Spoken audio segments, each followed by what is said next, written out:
Bismillahirrahmanirrahim. Assalamualaikum warahmatullahi wabarakatuh. Rabbi shrah li sadri wa yassir li amri wahlul 'uqdatam min lisani yafqahu qawli. Alhamdulillah, pada kesempatan kali ini izinkan saya untuk mempresentasikan tugas pendidikan Pancasila yang telah diberikan sebelumnya.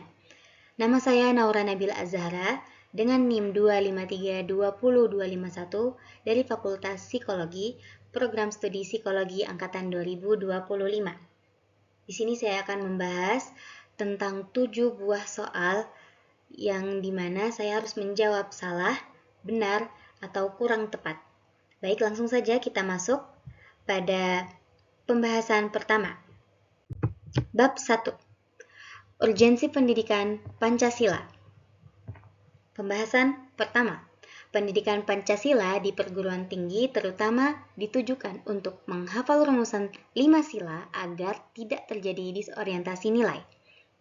Tanggapan saya, pernyataan ini tidak sepenuhnya benar, karena pendidikan Pancasila di perguruan tinggi diharapkan tidak hanya sekedar mengajarkan mahasiswa menghafal nilai Pancasila, akan tetapi memahami serta menerapkan nilai-nilai Pancasila dalam kehidupan sehari-hari. Pernyataan nomor 2. Output utama pendidikan Pancasila adalah civic virtue, yaitu gabungan pengetahuan, sikap, dan kebiasaan bertindak kewargaan. Pandangan saya adalah benar. Hasil belajar pendidikan Pancasila adalah keutamaan warga negara, yaitu dengan bertanggung jawab, peduli, dan partisipasi aktif demi kebaikan bersama. Pernyataan nomor 3. Integrasi Pancasila dalam kurikulum cukup melalui mata kuliah wajib. Pengarustamaan nilai dalam budaya kampus bukan keharusan. Pandangan saya terhadap pernyataan ini adalah kurang tepat, karena integrasi Pancasila dalam kurikulum tidak cukup hanya dengan melalui mata kuliah wajib yang cenderung pada budaya dan bukan keharusan. Karena tujuan dari sebuah ilmu adalah pengaktualisasian. Pembahasan nomor 2 atau bab 2.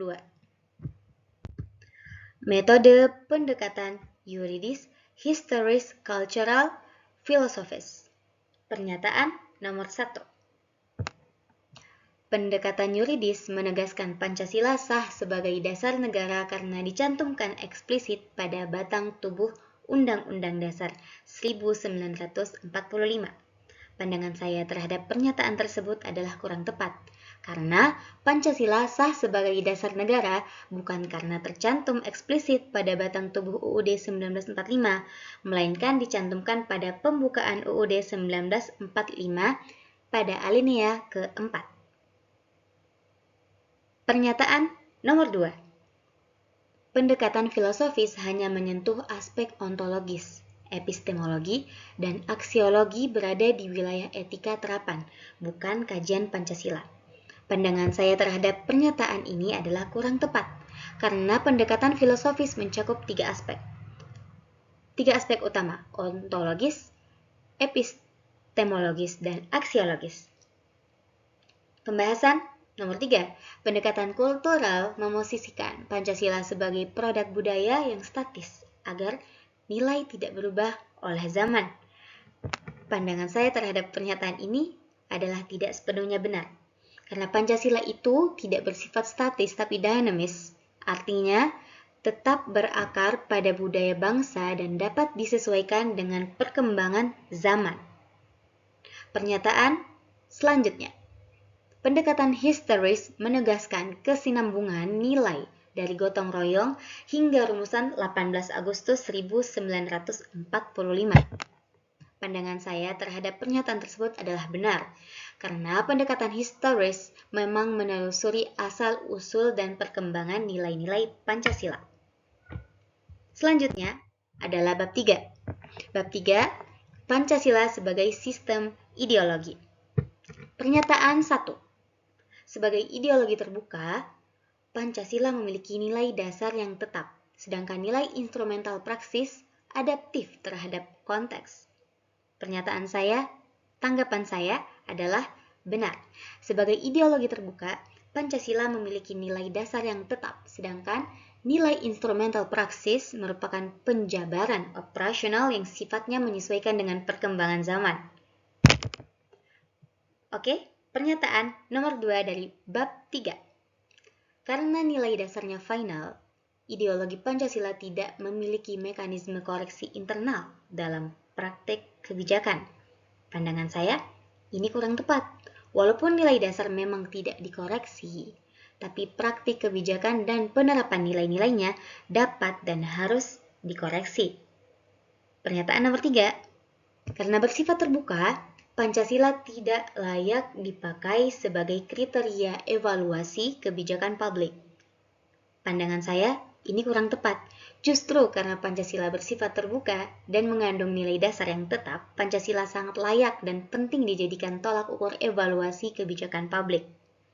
Selanjutnya adalah bab 4, mengenai Pancasila sebagai pandangan hidup dan dasar negara. Pernyataan 1. Sifat ganda Pancasila, pandangan hidup dan dasar negara, mendasari perannya sebagai sumber etis sekaligus sumber hukum. Pandangan saya ialah benar. Pancasila memang memiliki dua sifat utama, yaitu sebagai pandangan hidup dan dasar negara yang mendasari perannya sebagai sumber etis dan hukum. Pernyataan nomor 2. Sebagai dasar negara dan sumber dari segala sumber hukum, kedudukan pembukaan UUD 1945 secara hierarkis berada di bawah Pancasila. Pernyataan ini saya tanggapi sebagai benar. Secara hierarki filosofis, pembukaan Undang-Undang Dasar 1945 berada di bawah Pancasila.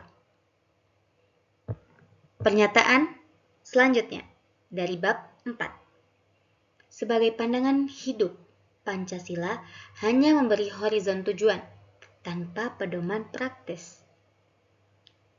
Jawaban saya ialah pernyataan ini kurang tepat. Karena Pancasila selain berfungsi sebagai pandangan hidup, Pancasila juga memberi pedoman yang praktis. Lanjut pembahasan nomor 5 mengenai Pancasila sebagai sistem filsafat. Nomor 1, pernyataan pertama. Menurut Notonegoro, Pancasila sebagai sistem bersifat organis, hierarkis, dan piramidal. Tanggapan saya adalah benar. Pernyataan itu benar adanya. Karena menurut Notonegoro, Pancasila sebagai sistem bersifat organis, yaitu nilai-nilai yang saling berhubungan dan tidak berdiri sendiri. Sedangkan yang dimaksud dengan hierarkis dan piramidal adalah sila pertama menjadi dasar bagi sila-sila selanjutnya. Dan sila kedua hingga sila kelima merupakan penjabaran yang bersumber pada sila pertama. Hal ini sejalan dengan nilai Islam yang seluruh ajarannya bersumber pada satu Tuhan. Pernyataan kedua. Secara ontologis, sila-sila berdiri mandiri tanpa saling menjuai. Hierarkis semata-mata urutan sejarah perumusan. Pernyataan ini saya anggap kurang tepat. Kenapa? Karena sejarah ontologis. Pancasila bersumber pada hakikat manusia sebagai makhluk yang monopluralis, yaitu individu sekaligus sosial. Jadi monopluralis yaitu individu sekaligus sosial. Dan sila-sila Pancasila tidak berdiri sendiri, melainkan saling menjiwai dan saling mengandalkan satu sama lain. Pernyataan ketiga. Epistemologi Pancasila menolak empirisme dan rasionalisme modern karena dianggap bertentangan dengan sila ketuhanan. Pernyataan ini saya anggap kurang tepat, karena epistemologi Pancasila tidak menolak empirisme maupun rasionalisme, tetapi mengintegrasikan keduanya dalam moral dan spiritual. Pancasila mengakui peran akal dan pengalaman sumber pengetahuan, namun keduanya diletakkan dalam keseimbangan dengan wahyu dan nilai ketuhanan. Pernyataan selanjutnya. Aksiologi. Pancasila hanya mengakui etika kebajikan sebagai pendekatan yang sah. Pernyataan ini saya anggap kurang tepat, karena aksiologi Pancasila tidak hanya mengakui satu etika, tetapi bersifat komprehensif dan integral, yaitu mencakup berbagai pendekatan etika, tidak terbatas pada etika kebajikan saja. Selanjutnya adalah bab 6. Pancasila sebagai sistem etika. Pernyataan pertama, etika Pancasila menuntut keseimbangan hak kewajiban. Kebebasan berekspresi dibatasi tanggung jawab menjaga ketertiban dan persatuan. Tanggapan saya terhadap pernyataan ini adalah benar. Beretika sesuai Pancasila adalah hak dan kewajiban, bukan dua hal yang terpisah, tetapi harus seimbang dan saling melengkapi, yaitu kebebasan berekspresi, namun dibatasi dengan tanggung jawab dalam menjaga ketertiban dan persatuan. Pernyataan berikutnya.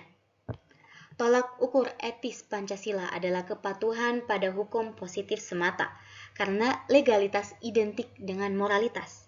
Pernyataan tersebut saya menganggap itu kurang tepat, karena legalitas tidak identik dengan moralitas. Hukum positif atau legalitas adalah alat normatif eksternal untuk mengatur perilaku, sedangkan moralitas Pancasila adalah pedoman batin dan nilai dasar yang lebih tinggi. Baik, bab selanjutnya, bab terakhir. Nilai-nilai Islam dalam Pancasila. Pernyataannya, koherensi Pancasila dengan ajaran Islam tampak pada sila ketuhanan. Prinsip maqasid asy-syariah juga sejalan dengan kemanusiaan, persatuan, musyawarah, dan keadilan sosial. Saya menganggap pernyataan ini adalah benar. Nilai-nilai Pancasila dan ajaran Islam sangat koheren dari segala sisi. Pada sila pertama, Pancasila selaras dengan tauhid dalam Islam. Dalam Islam, tauhid menjadi dasar seluruh ajaran. Begitupun dalam Pancasila.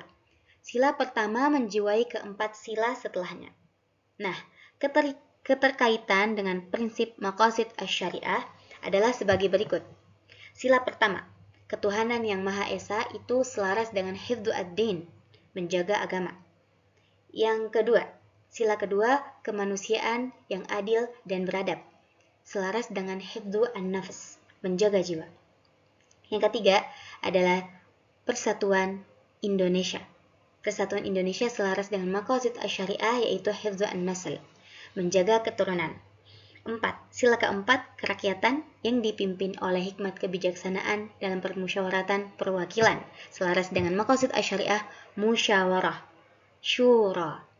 Yang kelima ialah keadilan sosial bagi seluruh rakyat Indonesia selaras dengan maqasid asy-syariah, hifdzul aql dan hifdzul mal, menjaga akal dan harta. Demikian yang bisa saya presentasikan pada kesempatan kali ini. Jika ada kesalahan baik kata maupun perbuatan, saya minta maaf. Kepada Allah saya memohon ampun. Assalamualaikum warahmatullahi wabarakatuh.